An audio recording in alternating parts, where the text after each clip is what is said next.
Hi friends, मी प्रियंका स्वागत करते तुमचं स्पेशल रेसिपीमध्ये। आज आपण आपल्या रेसिपीमध्ये एकदम हेल्दी आणि पौष्टिक असा केक तयार करणार आहोत। मुलांना केक खाऊ घालायचं म्हटलं की आपल्याला सर्वात आधी असं टेन्शन येतो की मैदा नको, त्यामध्ये साखर नको किंवा कोणताही फ्लेवर किंवा कोणत्याही प्रकारची क्रीम नको, याचं आपल्याला सर्वात आधी टेन्शन असते। तर मी असाच एकदम पौष्टिक केक तयार करणार आहोत, ज्यामध्ये अजिबात साखरेचा वापर केलेला नाही, अजिबात रवा किंवा मैद्याचा वापर केलेला नाही आणि क्रीमसुद्धा वापरलेलं नाही आणि त्यासोबतच कोणत्याही प्रकारचं इसेन्स वापरलेला नाही। तर एकदम फ्रूट केक मी तयार करणार आहे घरच्या घरी, एकदम सॉफ्ट, स्पॉन्जी आणि हेल्दी। चला तर मग वेळ न घालवता रेसिपीला स्टार्ट करूयात। आणि तुम्ही हा केक एकदा जर बनवला तर मुलं वारंवार बनवून मागतील अशा पद्धतीचा केक आहे। तर त्यासाठी 1 कप मी किसून घेतलेला गूळ घेतलेला आहे, पाहू शकता अशा पद्धतीने। गूळ इथे तुम्ही थोडं कमी जास्त केला तरीही चालेल। आता या गुळामध्ये थोडंसं पाणी घालायचं आणि गूळ छान असं मेल्ट करून घ्यायचं। तर पाहू शकता गूळ छान असं मेल्ट झालेला आहे। आता एक दुसरं भांडं घ्यायचं आहे, त्यावरती चाळणी ठेवायची आणि हा गुळाचा पाक आपल्याला गाळून घ्यायचं आहे। कारण गुळामध्ये भरपूर प्रमाणामध्ये खडे वगैरे असतात, तर ते सर्व गाळल्यामुळे काय होतं की निघून जाते, अजिबात आपल्याला केकमध्ये राहणार नाही। तर सर्व पाक मी अशाच पद्धतीने गाळून घेतलेला आहे। जर तुमच्याकडे गूळ अवेलेबल नसेल तर याऐवजी साखर घेतली, अर्धा कप साखर घेतली तरीही चालेल, परंतु मी इथे हेल्दी केक तयार करणार आहे त्यासाठी गुळाचाच वापर केलेला आहे। पाहू शकता खडे गोटे निघालेले आहेत सर्व। आता इथे 2 ऑरेंज घेतलेले आहे, यांना मध्ये कट लावून घ्यायचं आहे आणि चाळणीवरती याचा रस पिळून घ्यायचा आहे, म्हणजे आपल्याला ऑरेंज ज्यूस काढून घ्यायचा आहे। अशा पद्धतीने चाळणीवरती संपूर्ण त्याच्या बिया निघत असतात, त्यामुळे चाळणी ठेवूनच आपण अशा पद्धतीने सर्व रस काढून घेऊया। जर तुमच्याकडे ऑरेंज अवेलेबल नसेल तर याऐवजी दूध घेतला तरीही चालेल। संपूर्ण ज्यूस मी काढून घेतलेला आहे। आता इथे काही ड्रायफ्रूट्स ॲड करून घेणार आहे मी। तर मी इथे घेतलेले आहेत, काजू घेतलेले आहेत, बदामाचे काप घेतले, टूटी फ्रुटी घेतलेली आहे 2 कलरमध्ये, मनुका घेतलेले आहेत काळ्या आणि साध्या। आता हे सर्व ड्रायफ्रूट्स यामध्ये घालायचं। यामधून तुमच्याकडे जे ड्रायफ्रूट्स असतील ते इथे यूज करू शकता, नसले तर स्किप केलं तरीही चालेल। आता हे गुळाच्या पाकामध्ये छान असं विरघळून घ्यायचं, मिक्स करून घ्यायचं व्यवस्थित असं। आता मी इथे गव्हाच्या पिठाचं केक तयार करणार आहे, तर त्यासाठी 1 कप गव्हाचं पीठ घेतलं आणि त्यावरती आपल्याला 1 चमचा भरून बेकिंग पावडर आणि अर्धा चमचा बेकिंग सोडा घालायचा आणि स्वच्छ असं चाळून घ्यायचं आहे। चाळून घेतल्यामुळे आपलं केक छान फ्लफी असं तयार होतो, एकदम स्पॉन्जी केक तयार होत असतो आणि सोबतच यामध्ये कचरा वगैरे असेल तर निघून जाते पिठामध्ये। आता यामध्ये 2 चमचा भरून तूप घातलेलं आहे, गरम करून घातलं। तुम्ही तुपाऐवजी तेल वापरल्यात तरीही चालेल आणि कोणत्याही प्रकारचं इसेन्स न वापरता 1 चमचा भरून विलायची पावडर घातलेला आहे फ्लेवरसाठी। आता व्यवस्थित असं मिक्स करून घ्यायचं। बॅटर खूप जास्त घट्ट आहे। आता यामध्ये थोडं थोडं करून दूध घालायचं आहे। तर पाहू शकता थोडं दूध आधी घालते आणि व्यवस्थित असं मिक्स करून घ्यायचं। आपल्याला बॅटर एकदम घट्टही नको आणि एकदम पातळसर नको, मीडियम कन्सिस्टन्सीचं मी बॅटर तयार करून घेते।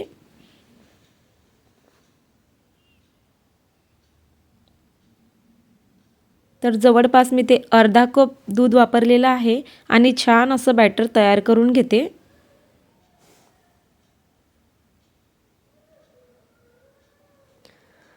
या बॅटरची कन्सिस्टन्सी तुम्ही पाहू शकता, अशा पद्धतीने ना जास्त पातळ आणि नाही घट्ट आहे।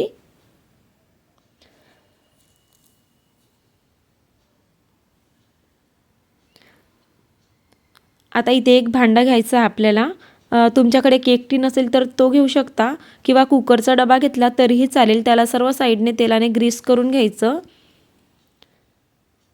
तेलाने ग्रीस करून झाल्यानंतर थोडंसं गव्हाचं पीठ यामध्ये घालायचं आणि छान असं कोट करून घ्यायचं आहे पूर्ण डब्याला, म्हणजे केक तयार झाल्यानंतर डब्याला अजिबात चिकटून बसणार नाही।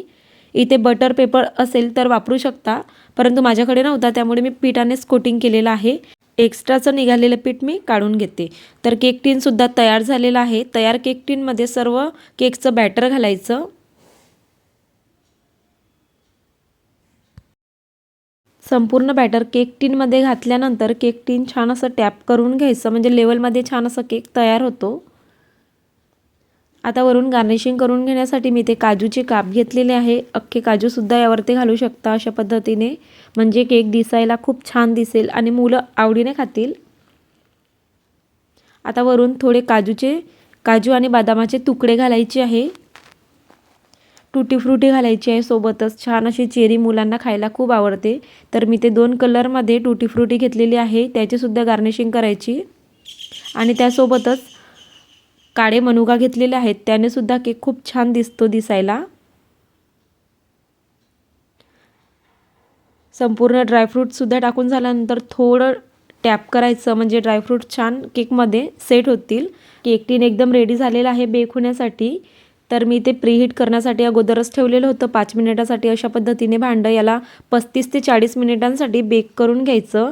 35 ते 40 मिनिटाच्या नंतरच उघडून बघायचं. तर पाहू शकता केक टीनच्या एकदम वरती आलेला आहे आपलं केक. चेक करून बघूयात. सुरीला अजिबात लागलेला नाही. आता याला आपण थंड होण्यासाठी एका साईडला काढून ठेवायचं आणि 10 ते 15 मिनिटांसाठी छान असं थंड होऊ द्यायचं आणि नंतरच आपण याला डिमोल्ड करून घेऊया. छान केक थंड झालेला आहे. अगोदर सुरीने याच्या कळा सोडवून घ्यायच्या. इथपर्यंत जर तुम्ही हा व्हिडिओ पाहिला असेल तर नक्की व्हिडिओला लाईक आणि सबस्क्राईब करायला अजिबात विसरू नका. आता याला उलट करून वरून थोडं टॅप करून घ्यायचं. आपण तेलाने ग्रीसिंग आणि पिठाने कोटिंग केल्यामुळे अजिबात केक टीनला केक चिकटलेला नाही आणि एकदम स्पॉन्जी झालेला आहे. एकदम जाडीदार असा केक तयार झालेला आहे. पाहू शकता. तेही अजिबात रवा किंवा मैदा न वापरता फक्त आणि फक्त गव्हाच्या पिठापासून पौष्टिक केक छान तयार झालं. आता आपण याला आवश्यकता आकारामध्ये कट करून घेऊया. तर मी इथे चौकोनी शेपमध्ये केक कट करून घेते. तुम्ही मुलांना अशा पद्धतीचा केक एकदा जरी का बनवून दिला तर नेहमीच ते बनवून मागतील आणि तुम्हाला बनवून द्यायलासुद्धा काहीही प्रॉब्लेम होणार नाही, कारण केक खूप असा हेल्दीसुद्धा आहे. तर पाहू शकता एकदम स्पॉन्जी केक तयार झालेला आहे. आता याला आणखी मी थोडं कट करून घेते, म्हणजे दिसायलाही खूप छान दिसेल. एकदम जाडीदार केक तयार झालेला आहे. कुणाला अजिबात समजणार नाही की आपण हा केक गूळ आणि गव्हाच्या पिठापासून तयार केलेला आहे ते. आता एक पीस मी यामधून तुम्हाला कट करून दाखवते की आतमधून टेक्स्चर कशा पद्धतीने आलेलं आहे ते. सॉफ्ट आणि स्पॉन्जी केक तयार झालेला आहे. व्हिडिओ आवडला असेल तर प्लीज व्हिडिओला लाईक आणि चॅनलला सबस्क्राईब करायला अजिबात विसरू नका. पुन्हा भेटूयात अशाच प्रकारच्या नवीन आणि पौष्टिक रेसिपीसह. वेळात वेळ काढून रेसिपी पाहिल्याबद्दल खूप खूप खूप मनापासून धन्यवाद.